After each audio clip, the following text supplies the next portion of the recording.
Hello everyone, आज है 31 जुलाई 2025। तो आज की हमारी द हिंदू की खबरें रहेंगी। ऑस्ट्रेलिया में यूट्यूब पर प्रतिबंध लगाया गया। ये क्यों लगाया या फिर किन लोगों के लिए ये प्रतिबंधित की गया है यूट्यूब प्लेटफॉर्म, उसके बारे में देखेंगे। ट्रंप का भारत पर जो 25% टैरिफ लगा दिया है उसको हम देखेंगे, उससे क्या इफ़ेक्ट पड़ने वाले हैं। उसके अलावा रूस में अभी जो भूकंप आया है 30 जुलाई 2025 को, उसके बाद इज़राइल और फ़िलिस्तीनी, ये द्विराष्ट्र मतलब कि इज़राइल और फ़िलिस्तीनी को अलग अलग दो कंट्रीज़ में मान्यता देने के रूप में भारत का क्या दृष्टिकोण रहा है उसको हम देखेंगे। Australia to ban YouTube account for children under 16 from December. तो जो बच्चे हैं 16 की एज से कम या 16 की एज वाले बच्चे हैं उनके लिए यूट्यूब पर मतलब यूट्यूब अकाउंट बैन कर दिए गए हैं और ये दिसंबर 2025 से शुरू होने वाला है। तो ये 16 इयर्स ओल्ड के लिए होगा, ये एक मतलब जो कदम उठाया जा रहा है। इसके अलावा और भी प्लेटफॉर्म जिसमें Facebook, Instagram, Snapchat, TikTok and जो ट्विटर है उसको भी बैन करने की बात कही गई है। उन्होंने ये कहा है कि जो मतलब कि ये सब कुछ उन्होंने अपनी यंग जनरेशन को सही रास्ते पर लाने के लिए या फिर वो कहीं गलत रास्ते पर ना चले जाए। तो ऐसे जो भी अगर जब हम देखते हैं जो साइबर क्राइम्स बढ़ रहे हैं उनको ध्यान में रखकर ऑस्ट्रेलिया के द्वारा ये एक बहुत ही मतलब अच्छा कदम हम कह सकते हैं उठाया गया है। यानी कि बुरे प्रभाव पड़ रहे हैं जो सोशल मीडिया के युवा जनरेशन पर, उसको लेकर ये 16 साल की उम्र के बच्चों के लिए ये फैसला लिया गया था। मतलब 16 से कम उम्र के जो भी बच्चे हैं, ये 10 दिसंबर से 2025 से इसको लागू किया जाएगा। ऑस्ट्रेलिया सरकार ने अपने विश्व पहले सोशल मीडिया प्रतिबंध के तहत यूट्यूब को शामिल करने का फैसला किया है। पहले यूट्यूब को प्रतिबंधित नहीं किया गया था, पहले जो बाकी प्लेटफॉर्म थे उसको बैन किया गया था, लेकिन यूट्यूब नहीं था। लेकिन अब यूट्यूब को भी बैन कर दिया गया है। 16 उम्र से जो कम उम्र के बच्चे हैं उनको यूट्यूब पर अकाउंट बनाने या फिर उसका यूज़ करने की अनुमति नहीं होगी अब। लेकिन ये पता कैसे लगेगा, है ना। हालांकि वे लॉग आउट स्थिति में वीडियो देख सकते हैं। मतलब कि लॉगिन करने के लिए जो 16 इयर्स एज है उसको एक तरह से बैन कर दिया गया है। 16 से कम उम्र के जो बच्चे हैं वो लॉगिन नहीं कर पाएंगे। ऑनलाइन जो हानिकारक सामग्री है उससे बचने के लिए ये कदम उठाए जा रहे हैं। इसमें फेसबुक, इंस्टाग्राम, स्नैपचैट, टिकटॉक और एक्स जैसे प्लेटफॉर्म भी शामिल है। अगर कोई भी कंपनी इसका उल्लंघन करती है उसको 49.5 मिलियन ऑस्ट्रेलियाई डॉलर का एक पेनल्टी लग जाएगी। जो कंपनीज़ होती हैं, अलग अलग कंपनीज़ रहती हैं ना, यूट्यूब की जैसे कंपनी है, अगर वो इस चीज़ का उल्लंघन कर लेती है, अगर किसी 14, 13, 12 साल के बच्चे का अकाउंट लॉगिन हो जाता है तो उसे जिस कंपनी के थ्रू ये सब कुछ हुआ है तो उसको 50 मिलियन डॉलर जो ऑस्ट्रेलियाई डॉलर है उसका जुर्माना लगेगा। यूट्यूब किड्स जो है इस प्रतिबंधित से छूट दी गई है क्योंकि ये बच्चों के लिए सुरक्षित सामग्री प्रदान करता है। मतलब जो यूट्यूब किड्स होते हैं, मतलब बच्चे जो छोटे बच्चे, जो यूट्यूब किड्स एक अच्छा सॉफ्टवेयर प्लेटफॉर्म आप कह सकते हैं, वो बच्चों के लिए अच्छी और उनकी काम की जो भी मटेरियल सामान वगैरह वो उपलब्ध करवाता है। इससे बाकी देशों के नियम अगर हम देखें, बाकी और कंट्रीज़ क्या क्या नियम बना रही, तो फ्रांस में 2023 में एक कानून पारित किया गया था। सोशल मीडिया अकाउंट बनाने के लिए 15 वर्ष से कम उम्र के जो बच्चे, उसके लिए माता पिता की सहमति जरूरी है। लेकिन टेक्निकल कोई इश्यूज हो गए थे जिसकी वजह से इसको लागू करना मुश्किल हो गया था। यूरोपियन यूनियन नियमों के तहत 16 से कम उम्र के बच्चों के लिए डाटा प्रोसेसिंग के लिए सहमति जरूरी होनी चाहिए। लेकिन ये जो देश हैं 13 तक काम कर सकते हैं। अब देखिए जर्मनी में क्या कदम उठाए गए हैं। 13 से 16 वर्ष की जो आयु के किशोर रहते हैं, सोशल मीडिया उपयोग के लिए माता पिता की सहमति जरूरी चाहिए। जर्मनी में भी ये कानून है। मौजूदा नियंत्रण अपर्याप्त माने जाते हैं। बाल संरक्षण अधिवक्ता सख्त नियमों की मांग करते हैं। मतलब कि जो अभी नियम बनाए गए वो इतने ज़्यादा सफिशिएंट नहीं है कि उसको पूरी तरह से लागू किया जा सके। इटली में क्या है, 14 वर्ष से कम उम्र के बच्चों को सोशल मीडिया अकाउंट के लिए माता पिता की सहमति जरूरी कर दी गई है। तो 14 वर्ष से कम उम्र के बच्चों के लिए सहमति की जरूरी नहीं है। इसके अलावा बेल्जियम में भी 13 वर्ष से कम उम्र के बच्चों को सोशल मीडिया अकाउंट बनाने के लिए सभी कंट्रीज़ लगभग ये पेरेंट्स की जो अनुमति होती है, परमिशन को अनिवार्य कर दिया गया है। नॉर्वे में न्यूनतम आयु 13 वर्ष है, लेकिन इसे 15 वर्ष करने की मांग की जा रही है और इसको वेरिफिकेशन के लिए बैंक खाते का उपयोग किया जा सकता है। इसके अलावा यूनाइटेड किंगडम मतलब यूके में, ऑस्ट्रेलिया जैसे प्रतिबंधित योजना तो नहीं है, लेकिन ऑनलाइन सेफ्टी एक्ट 2023 लागू किया गया। हानिकारक सामग्री से बच्चों की सुरक्षा करता है। 16 वर्ष से कम उम्र के बच्चों पर प्रतिबंध विचार प्रभाव का अध्ययन जारी है। तो अब देखिए, इन्होंने कानून तो बना दिए, लेकिन अब इसको लागू करना, मतलब कि इसको कैसे हमें, मतलब किसी भी प्लेटफॉर्म पर कैसे पता चलेगा कि बच्चा अपनी सही एज पर है या गलत भर रहा है। तो उसके लिए क्या होगा, एक वेरिफिकेशन की जाएगी। जैसे पीछे यहाँ पर यहाँ पर बैंक की नॉर्वे जैसी कंट्री है, वहाँ पर बैंक खाता अनिवार्य कर दिया गया कि बैंक अकाउंट इसमें ऐड किया जाएगा। उससे रियल एज पता चलेगी बच्चे की क्या एज है, तो क्या वो सच में मतलब ये सब कुछ सोशल मीडिया यूज़ करने लायक है या फिर नहीं है। अब देखिए, यूएसए में बच्चों की जो ऑनलाइन प्राइवेसी रहती है, संरक्षण अधिनियम बनाया गया है। उसके तहत 13 वर्ष से जो कम उम्र के बच्चे हैं उनके लिए सोशल मीडिया अकाउंट पर अकाउंट बैन कर दिए गए हैं। कुछ और राज्य जिसमें यूटा, फ्लोरिडा में 14 से 18 वर्ष के लिए माता पिता की सहमति जरूरी कर दी गई। यूटा में रात 10:30 से सुबह 6:30 बजे तक सोशल मीडिया पर रोक लगा दी गई कि 10:30 बजे के बाद और 6:30 बजे से पहले कोई भी सोशल मीडिया नहीं चला पाएंगे। इसके अलावा चीन में 14 वर्ष से कम उम्र के बच्चे के लिए डोयन यानी कि टिकटॉक का जो चीनी संस्करण है, मतलब कि डोयन एक ऐसा ऐप है जो टिकटॉक जैसा है। ये मतलब उन्होंने अपना एक वर्जन बनाया है, उन्होंने अपना एक एडिशन बनाया चीन ने। उस पर 40 मिनट की सीमा लगा दी गई कि पूरे दिन में सिर्फ 40 मिनट ही आप यूज़ कर सकते हैं। साइबर सुरक्षा और नाबालिग संरक्षण कानूनों के तहत इसके लिए सख्त नियम बनाए गए। दक्षिण कोरिया में 2011 में सिंड्रेला लॉ लागू कर दिया गया था। 15 वर्ष से कम उम्र के बच्चों के लिए 12 बजे से सुबह 6 बजे तक ऑनलाइन जो गेम होता है, गेम खेलने, उस पर बैन लगा दिया गया है। 2021 में से चॉइस परमिट सिस्टम में बदल गया, जहां पर माता पिता समय निर्धारित कर सकते हैं। मतलब कि माता पिता चाहें तो अपने बच्चों के लिए चॉइस के अकॉर्डिंग टाइम निर्धारित कर सकते हैं। इसके अलावा भारत में digital person data protection act 2023 के तहत 18 वर्ष से कम उम्र के बच्चों के जो डेटा प्रोसेसिंग है उसके लिए माता पिता की सहमति जरूरी कर दी गई, लेकिन सोशल मीडिया उपयोग पर कोई प्रतिबंध नहीं लगाया गया आयु के अकॉर्डिंग। अभी 2 साल का, 5 साल का, हमारे भारत में 10 साल के बच्चे आप देखेंगे क्या क्या ऐप यूज़ कर रहे हैं कि उतने ऐप बड़े भी यूज़ नहीं कर पाते जितने कि भारत में जो छोटे बच्चे कर रहे हैं। इसके अलावा नीदरलैंड में सोशल मीडिया पर कोई आयु सीमा मतलब कि एज लिमिट नहीं लगाई गई है, लेकिन 2024 जनवरी से कक्षाओं में मोबाइल उपकरणों पर प्रतिबंध है कि क्लास में आप मोबाइल जैसे कोई भी इलेक्ट्रॉनिक्स यूज़ नहीं कर सकते।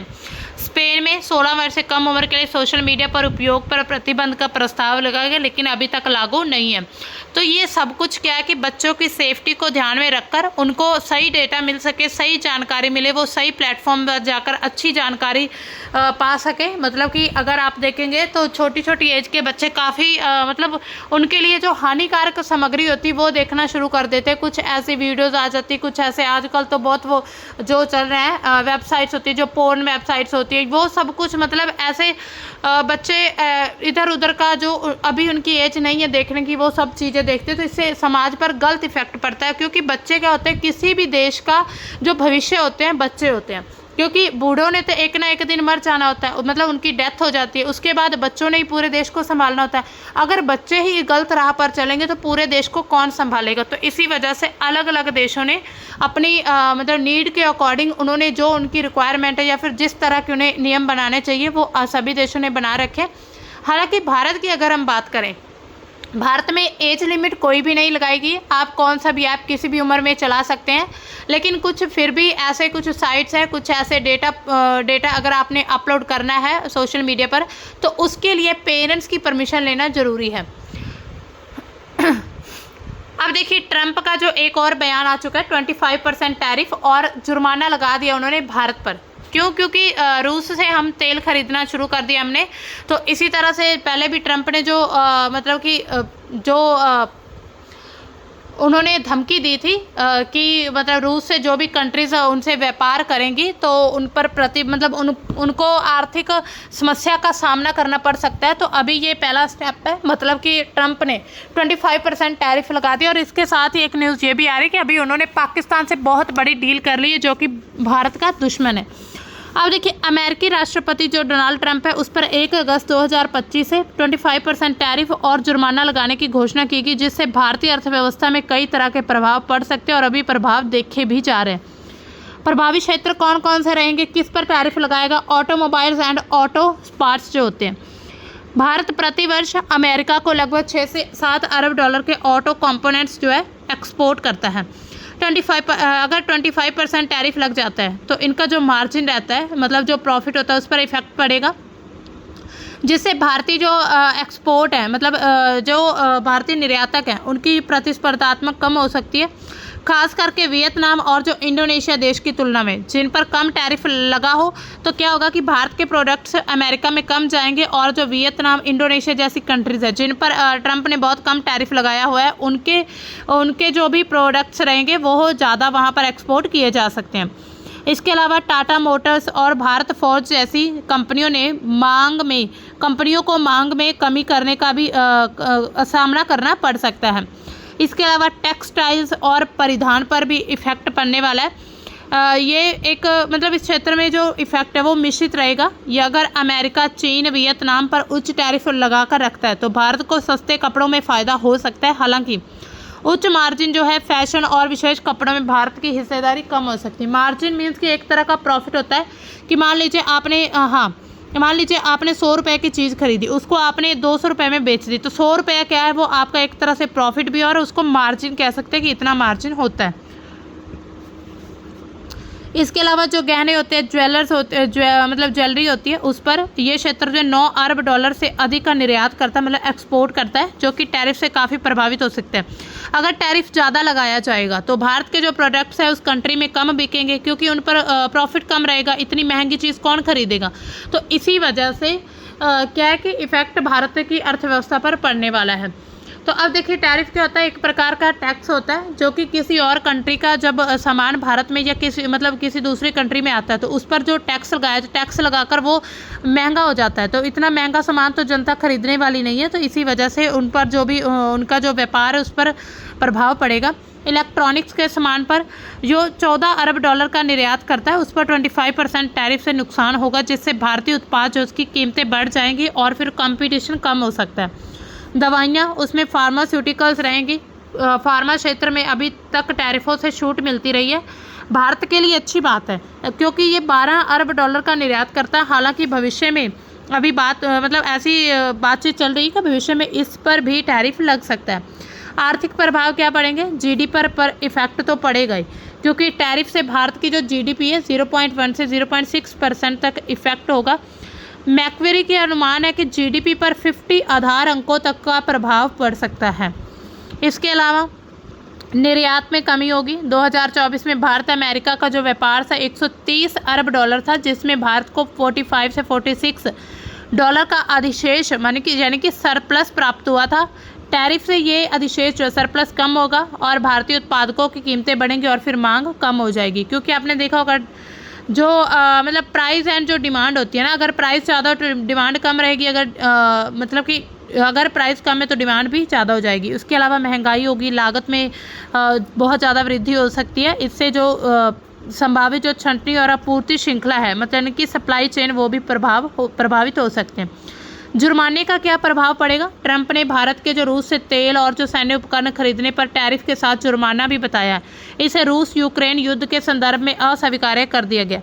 ये जुर्माना जो है भारत के ऊर्जा और रक्षा क्षेत्रों पर अस्तित्व में दबाव डाल सकता है, क्योंकि भारत रूस से अपने अधिकांश जो मोस्टली जो सैन्य उपकरण है, वेपन्स हैं, वो सारे और जो तेल है वो रूस से आयात किए जाते हैं, क्योंकि ईरान के द्वारा तो मतलब जो भी जिस रास्ते से भारत का जो तेल इंपोर्ट होता था उसको बंद कर दिया गया, हॉर्मुज़ स्ट्रेट को।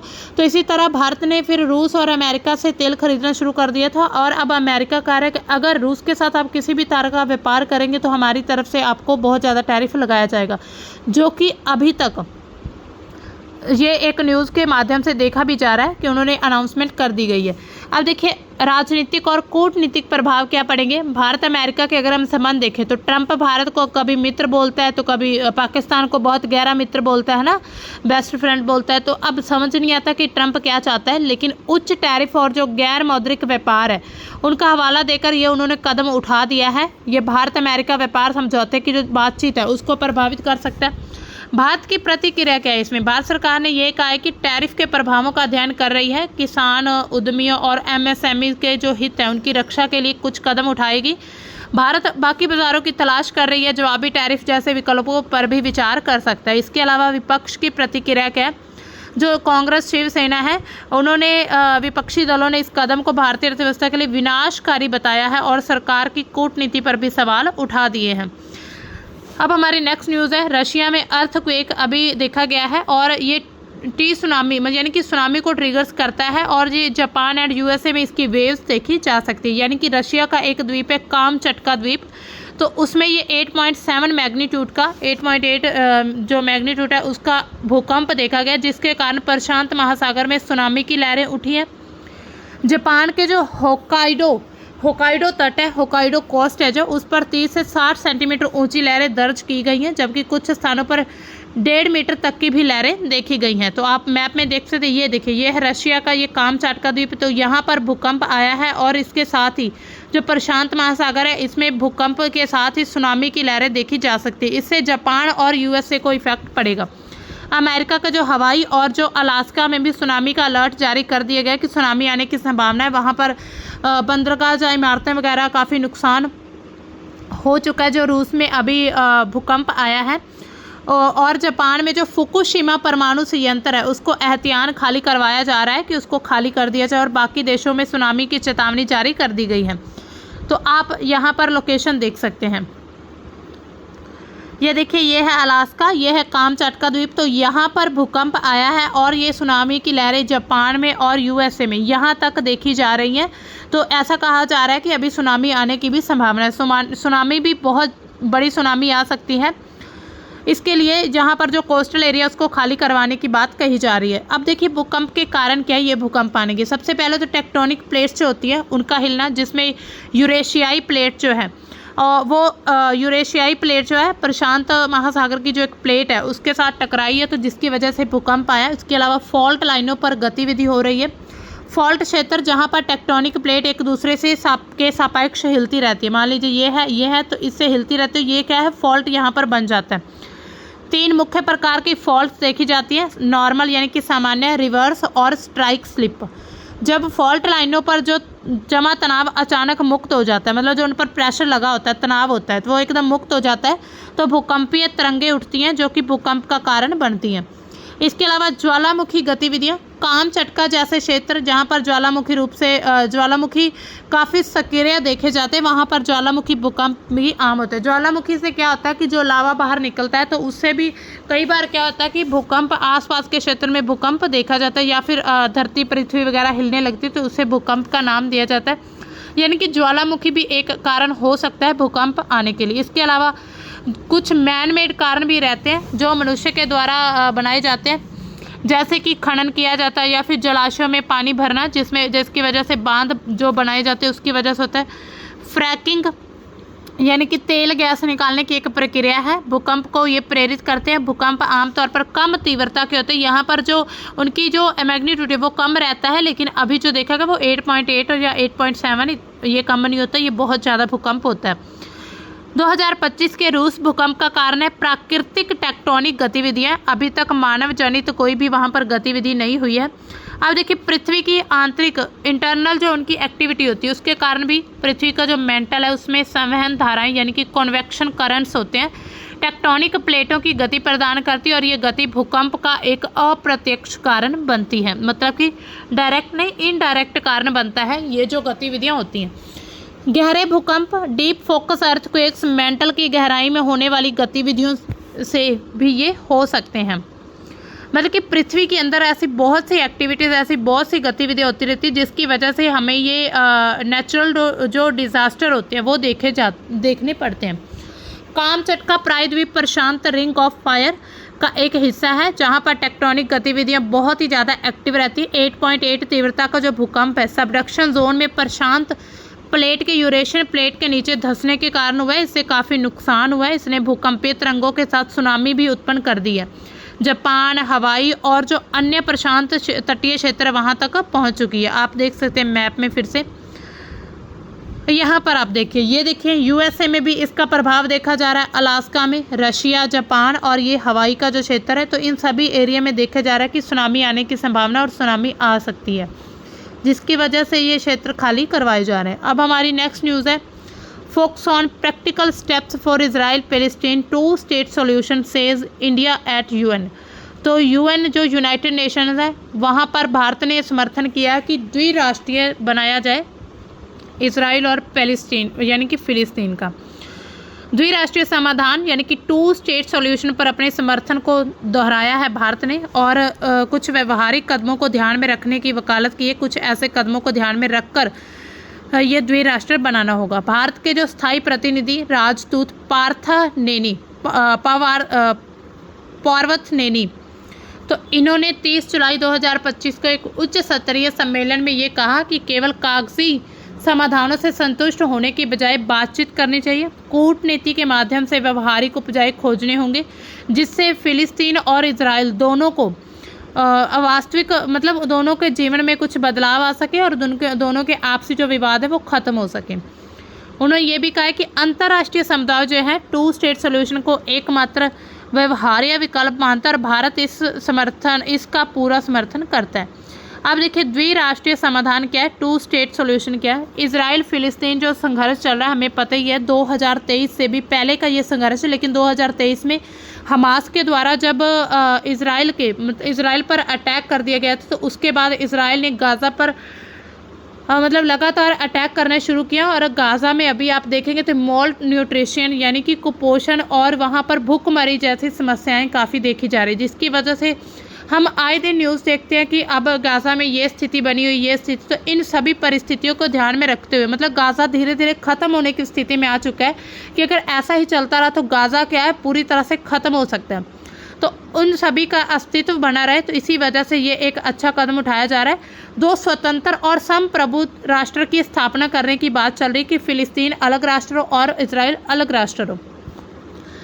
एक यहूदी राष्ट्र के रूप में इजराइल को और दूसरा फ़िलिस्तीनियों के लिए एक स्वतंत्र फ़िलिस्तीनी राष्ट्र बनाने की मांग की जा रही है। ये समाधान इस सिद्धांत पर आधारित है कि दोनों समुदायों की जो राष्ट्रीय आकांक्षाएं हैं उसको पूरा करने के लिए 2 अलग अलग देशों की स्थापना की जाए, क्योंकि एक देश में रहकर इन लोगों की आपस में नहीं बनेगी और ना ही फिर ये आगे का सर्वाइव कर पाएंगे। तो शांतिपूर्ण तरीके से ये समाधान निकालने की बात कही जा रही है। अगर हम इसे ऐतिहासिक पृष्ठभूमि यानी कि पहले भी ऐसा नहीं कि ये पहली बार द्विराष्ट्र का सॉल्यूशन रखा गया, पहले भी इससे पहले भी ये 2 स्टेट का सॉल्यूशन रखा गया था। 1947 में संयुक्त राष्ट्र महासभा का प्रस्ताव 181 जिसे पार्टीशन प्लान के नाम से जाना जाता है, उसमें भी इसको रखा गया था, जिसमें ब्रिटिश मैंडेट के तहत फ़िलिस्तीन को 2 राज्यों में बांटने की बात कही गई थी, विभाजित करने की बात हुई थी। 1948 में इजराइल की स्थापना हुई, लेकिन अरब इजराइल युद्ध के कारण फ़िलिस्तीन राज्य स्थापित नहीं हो पाया था और इजराइल ने अरब मतलब कि फ़िलिस्तीन पर भी कब्जा कर लिया था। तब से लेकर यह मुद्दा आज तक काफ़ी गरमाया हुआ है। इसके लिए कुछ सीमाएं भी हैं। आमतौर पर 1967 का जो युद्ध है उससे पूर्व सीमाएं हैं, जिसे ग्रीन लाइन को आधार माना जाता है, जिसमें वेस्ट बैंक आता है, गाज़ा पट्टी और पूर्वी यरूशलेम को फ़िलिस्तीन क्षेत्र के रूप में मान्यता दी जाती है या फिर देखा जाता है। इसमें कुछ क्षेत्रों में भूमि विनियम यानी कि लैंड स्वैप्स की संभावना भी शामिल है।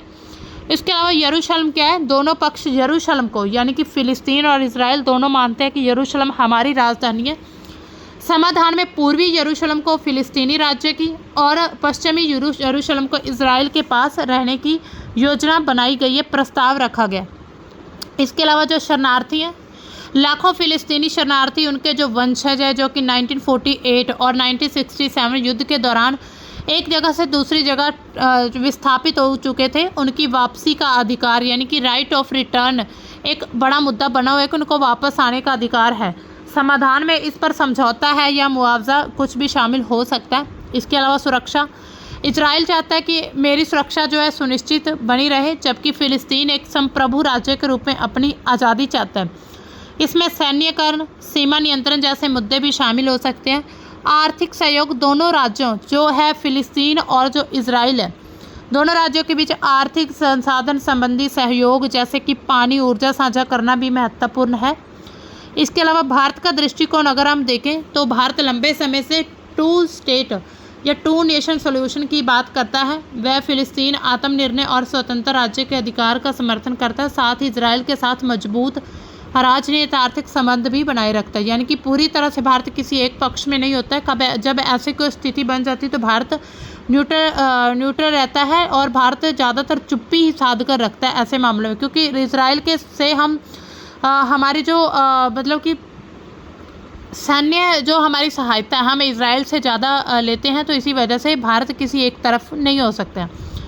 30 जुलाई 2025 को संयुक्त राष्ट्र में भारत ने स्थायी प्रतिनिधि जो पार्थानेनी है, उन्होंने कहा कि व्यवहारिक कदमों पर ध्यान देना होगा, जैसे कि प्रत्यक्ष बातचीत करनी होगी, विश्वास दोबारा बनाना होगा जो कि दोनों पक्षों को एक मेज़ पर ला सके, यानी कि एक स्टेज पर दोनों पक्ष इकट्ठा हो सके। भारत ने गाज़ा में जो मानवीय संकट उसको कम करने के लिए सहायता प्रदान की है। इस क्षेत्र के लिए कूटनीतिक प्रयासों का समर्थन भी करता है। इसके अलावा कुछ चुनौतियां क्या देखी जाएंगी इसमें, ये जो आसान नहीं है, जो सॉल्यूशन बोल दिया कि 2 नेशंस आएगा, अब 2 नेशंस बनाना आप उन लोगों में को जाकर पूछे वो क्या चाहते हैं। अब देखिए विश्वास की कमी रहेगी इसमें। जो इजराइल फिलिस्तीन के बीच काफ़ी लंबे समय से संघर्ष है, उन दोनों के लोगों में भी आपसी नफरत बढ़ चुकी है। अब मतलब विश्वास कम हो चुका है, अब एक दूसरे पर ट्रस्ट नहीं कर पाएंगे। इसके अलावा सेटलमेंट से जो बस्तियां वेस्ट बैंक में इजरायली बस्तियां बन चुकी हैं, वहां पर एक बड़ा विस्तार किया जा चुका है और ये फिलिस्तीन क्षेत्र को प्रभावित करता है। इसके अलावा राजनीतिक अस्थिरता रहेगी, जैसे हमास और फतेह के बीच जो मतभेद बने रहते हैं उनकी वजह से, और अंतर्राष्ट्रीय हस्तक्षेप भी है। विभिन्न देशों संगठनों द्वारा अलग अलग हित और जो दृष्टिकोण प्रतिक्रिया को प्रभावित कर सकते हैं, जैसे कि अमेरिका का डायरेक्ट समर्थन जो इजराइल को जाता है। तो इसी तरह दोनों देशों के बीच जो किसी और कंट्री की जब एंट्री हो जाती है, किसी और देश का बीच में कोई समर्थन किसी एक पक्ष को ज़्यादा समर्थन मिल जाता है, तो उसमें ऑटोमेटिकली विवाद बढ़ जाते हैं। हिंसा, जैसे कि अभी समय समय पर हमने देखा हिंसा हो रही है गाज़ा और वेस्ट बैंक में, तो हिंसा की वजह से जो भी उनकी आपसी बातचीत है उसको बाधित किया जा रहा है कि ये अच्छे से बातचीत करके कोई सोल्यूशन ना निकाल सके। इसके लिए कुछ सुझाव क्या हो सकते हैं, सबसे पहले तो डायरेक्ट उन्हें वार्तालाप करनी चाहिए, दोनों पक्षों को बिना शर्त बातचीत शुरू करनी होगी, जिसमें संयुक्त राष्ट्र या फिर मिस्र ऐसे जो हैं बीच में जो मध्यस्थ होते हैं उनको शामिल किया जा सकता है। क्षेत्रीय सहयोग, अरब देशों के साथ इजराइल के जो सामान्यकरण समझौता है उनको जिसको अब्राहम अकॉर्ड्स कहा जाता है, फिलिस्तीन हितों को शामिल करने के लिए विस्तारित किया जा सकता है। अंतर्राष्ट्रीय समर्थन रहेगा, वैश्विक शक्तियों को एकजुट होकर आर्थिक और जो कूटनीतिक समर्थन देना चाहिए बिना किसी पक्षपात के, जैसे कि यूएसए का हम पूरा झुकाव देखते हैं इजराइल की तरफ है, तो इसी तरह मतलब कि किसी एक की तरफ पूरा झुकाव नहीं होना चाहिए, बिल्कुल बिना किसी मतलब पक्षपात, निष्पक्ष होकर जो बाकी इंटरनेशनल जो भी मतलब कि समिट वगैरह होते हैं या फिर संगठन बनाए गए ऑर्गेनाइजेशंस हैं उनको न्यूट्रल रहकर फैसला करना होगा। ज़मीनी सत्र पर विश्वास निर्माण बनाना होगा, दोनों समुदायों के बीच जो संस्कृति को लेकर, जो आपसी लोगों के एक दूसरे के कल्चर, समाज को लेकर आपस में जो मतभेद बढ़ रहे हैं उनको कम करके आदान प्रदान को बढ़ाना होगा, जिसकी वजह से ये थोड़े इनके मत मुटाव या फिर विवाद कम हो सकते हैं। तो दोस्तों ये थी हमारी आज की जो द हिंदू की मोस्ट इम्पॉर्टेंट न्यूज़। तो मिलते हैं दोस्तों हम अपनी कल की न्यूज़ के साथ, तब तक के लिए बाय, थैंक्स फॉर वॉचिंग।